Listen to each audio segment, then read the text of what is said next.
नोखा उपखंड के केरली के देवनाडा गांव में 3 मासूम स्कूली छात्राओं की पानी के कुंड में पट्टियां टूटने से दर्दनाक मौत की घटना के बाद ग्रामीणों व परिजनों आदि में रोष व्याप्त है। कल मंगलवार को परिजनों ने नोखा बागड़ी अस्पताल की मोर्चरी के आगे अपनी मांगों को लेकर धरना लगा दिया। मांगों में आश्रितों को मुआवजा देने, दोषियों के खिलाफ कार्रवाई करने, निर्दोषों को बहाल करने आदि मुख्य मांगे हैं। घटना की सूचना पर जिला कलेक्टर मौके पर पहुंचकर जायजा लिया। एसपी कावेंद्र सिंह भी उनके साथ रहे। धरनार्थियों के साथ अधिकारियों की कई दौर की वार्ता हुई, लेकिन बेनतीजा रही। देर रात को धरनार्थी धरना स्थल पर ही डटे रहे। आज नागौर सांसद हनुमान बेनीवाल धरना स्थल पहुंचे, जहां उन्होंने संबोधित करते हुए कहा कि मृतक मासूमों के परिजनों को न्याय दिलाने में कोई कसर नहीं छोड़ी जाएगी। अगर सरकार न्याय नहीं करेगी तो चूल्हे हिला देंगे। बेनीवाल ने कहा कि कुंड के क्षतिग्रस्त होने की रिपोर्ट देने के बाद भी लापरवाही बरती गई। दोषियों के खिलाफ कार्रवाई होनी चाहिए। नोखा विधायक सुशीला डूडी आज विधानसभा के बजट सत्र में नहीं जाकर मासूमों को न्याय मिलने को प्राथमिकता देते हुए धरना स्थल पहुंची। अतुल डूडी, जिला प्रमुख मोडाराम, प्रधान प्रतिनिधि आत्माराम, पूर्व प्रधान कन्हैयालाल सियाग के अलावा प्रशासन से ADM Bikaner Ramesh Dev, additional SP SDM Gopal Jangir, Nokha CO Himanshu Sharma, CI Amit Swami, युवा नेता मुरली गोदारा, मगनाराम सहित अनेक नेता धरना स्थल पर मौजूद रहे। सांसद हनुमान बेनीवाल के संबोधन के दौरान अचानक इंद्रदेव मेहरबान हुए, जिस पर लोगों ने कहा कि शुभ संकेत है। आइए बात करते हैं नागौर सांसद हनुमान बेनीवाल ने पत्रकारों से बातचीत में क्या कहा। जिस तरह की घटना घटी ये इंसानियत को झकझोर कर देने वाली है।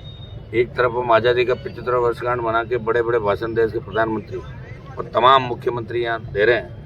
आज सरकार का बजट है, विधानसभा चल रही है और स्कूल का ये कहना स्टाफ का कि हमने डीओ को और जो संबंधित बीडीओ और इनको हमने लेटर लिख दिया था कि ये बोध है, ये क्षतिग्रस्त है, ड्यूटी सरकार की बनती है और ड्यूटी उन लोगों की भी बनती है जो मौके पे थे।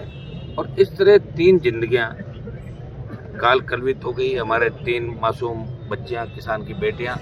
और दुर्भाग्य इस बात का कि राजस्थान की विधानसभा चल रही है। बजट से पहले इस बात का विरोध होना चाहिए था कि बजट बाद में लाओगे, पहले 1 मिनट इस बात को दर्ज कराते। लेकिन ये दुर्भाग्य हमारे किसान नेताओं का कि वो अपनी बात को समय पर नहीं रख पाते। समय बीतने के बाद समय माफ नहीं करता।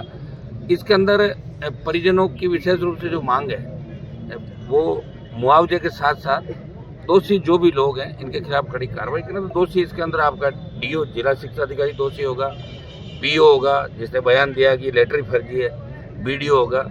जो लोग हैं इनके खिलाफ अपराध मुकदमा दर्ज करेंगे। इनकी वजह से इन बच्चों की जान गई, एक तरीके से हत्या है। और मुआवजा, नौकरी, अन्य जो इश्यू है इसको लेके यहाँ नोखा के अंदर सर्व समाज और तमाम नेतागण, पूर्व प्रधान सब लोग यहाँ धरने पे बैठे हैं। इनको मैं धन्यवाद ज्ञापित करता हूँ क्योंकि नोखा मेरा नज़दीकी इलाका है, इसलिए मैं कल नहीं आ पाया। आज मैंने कहा एक बार जाके इनकी हौसला अफजाई करें। हमारी मांगें जब तक नहीं मानेगी सरकार की ईंट से ईंट बजा देंगे। तमाम मांगें 100% मनवा के जाएंगे और इसमें गिरफ्तारी भी कराएंगे। हम खाली मुकदमा दर्ज कराने से काम नहीं चलेगा। मुकदमा दर्ज होने के साथ गिरफ्तारी भी हो, उसके बाद ये लोग यहाँ से उठेंगे। बाकी परिजन जैसा कहेंगे हम लोग परिजनों के हिसाब से चलेंगे। हमारा मुख्य मकसद ये कि ऐसी घटनाओं की पुनरावृत्ति प्रदेश के अंदर, देश के अंदर दोबारा नहीं हो कि आज़ादी के 75 साल बाद कहाँ तो विकसित भारत की बात करें, कहाँ हमारी प्राइमरी स्कूल के अंदर होद के अंदर बच्चियाँ गिर जाती है सिर्फ इसलिए कि हम होद को ठीक नहीं करा पा रहे। स्कूल के पास जो बजट होता है, बजट पंचायतों के पास, जिला परिषद के पास, मैं कह रहा हूँ सांसद, विधायक, तमाम जगह अगर समय पर इस बात को किया जाता तो हो सकता है कि नया बन जाता। आज इस घटना की नौबत नहीं आती।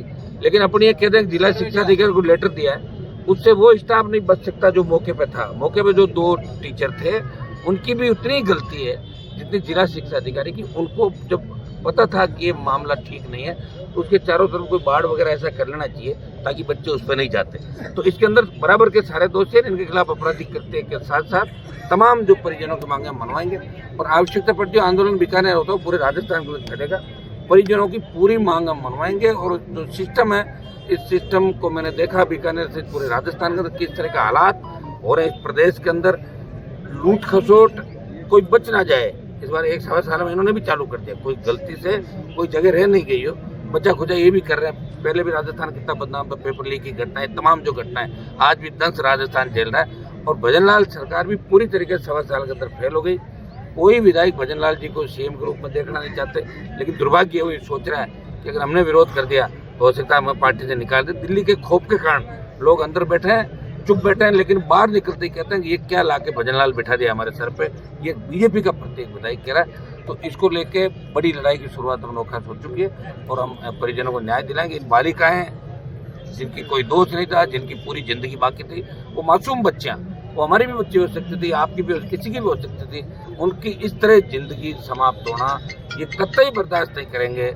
हम राजस्थान सरकार की चूल्हे हिला देंगे और यहाँ पूरी मांगे गिरफ्तारियों के बाद यहाँ से उठेंगे। हम लोग परिजन जैसा चाहेंगे वैसा हम लोग करेंगे। सर, 2 अध्यापकों को निलंबित किया गया है, इसके बारे में निलंबन कोई सजा थोड़ी होती है। मैं कह रहा हूँ सारे निलंबन के साथ गिरफ्तारियां होगी साहब। हम चाह रहे हैं कि एक बार गिरफ्तारी करके लाए 2-4 को पटके ला के, ताकि आइंदा से ऐसा नहीं हो। प्रदेश के अंदर एक मैसेज जाएगा कि वहाँ हमने पकड़ लिया तो दोबारा अपने आप बहुत टांग के और पट्टियां ठीक हो जाएगी राजस्थान। कल ठीक है, नहीं बैठे वार्ता हुई लेकिन विफल रही अभी तक। क्या बात अब वार्ता होगी नहीं, अब सीधी कार्रवाई होगी, वार्ता नहीं होगी। कोई सीधी कार्रवाई करेंगे। अगर वो चाहते हैं तो बात करने के लिए आ जाएंगे। हमने हमारी बात रख दी सारी, मुकदमा दर्ज करके अभी कॉपी मंगवा रहे हैं, FIR दर्ज करके कॉपी हमें दें। उसके बाद जांच अधिकारी 1 घंटा लगता है जांच करके कुछ लोगों को राउंड अप करे, कुछ लोगों को अरेस्ट करे और उसके बाद आगे की बात होगी। और मुआवजा सरकार ने समय समय पे मुआवजा दिया है, कोई नई बात नहीं है। इसलिए मुआवजा कोई पहली बार नहीं मिल रहा है। ये मुआवजा चूंकि 3 मासूम बच्चियां थी, मुआवजा कोई मुद्दा नहीं है, लेकिन सरकार मुआवजा देती घूमती रहती है। सरकार ने कई जगह, एक जगह जब कन्हैयालाल का मामला हो उदयपुर में, एक ही जगह 2 नौकरी दे दी थी। सरकार भी कैसी, आप जानते हो सरकारें कैसी होती है। तो मुआवजे के साथ तमाम जो मांगे उनको हम पूरा कराएंगे और प्रदेश में दोबारा ऐसी घटनाओं की पुनरावृत्ति नहीं हो, इस बात का ध्यान रखते हुए नोखा से इस पीड़ित परिवार को और तमाम जो लोग हमारे साथ बैठे हैं इनकी जन भावना का रूप इनको न्याय दिलाएंगे। इस पीड़ित परिवार को न्याय देंगे। मासूम बच्चियों की जो हत्या एक तरीके से अघोषित दूसरे तरीके से हत्या हुई है, इस परिवार को भी हम न्याय दिलाएंगे। सर, जब तक पोस्टमार्टम नहीं होगा, मांगे नहीं माने, तब तक उठेंगे नहीं। वो तो कहाँ उठेगा परिजन, मैं तो कह रहा हूँ परिजन अगर कह देंगे ना कि उठना ही नहीं है तो बिल्कुल नहीं उठेंगे। सरकार को ही बुला लेंगे भजनलाल को। सर, दुख दर्द तकलीफ में हनुमान बेनीवाल का नाम आता है इस पे? नहीं, ऐसा कुछ नहीं। सुनो, वो तो सब अपने अपना शौक होता है। मुझे लड़ने का शौक है इसलिए लड़ रहा हूँ। मंत्री बनना तो 20 साल पहले ही बन जाता, मुझे रोक रहा है क्या? मुझे लड़ना है। जब लगेगा कि और लड़ने वाले तैयार हो गए तो हो सकता है हम भी फिर लड़ना कम कर देंगे। अभी लग रहा है लड़ने वाले लोग बचे नहीं, तो अपने भाइयों के लिए, सर्व समाज के लिए जहाँ भी आवश्यकता पड़ती है तो जाके उनको न्याय दिलाने का प्रयास करते हैं।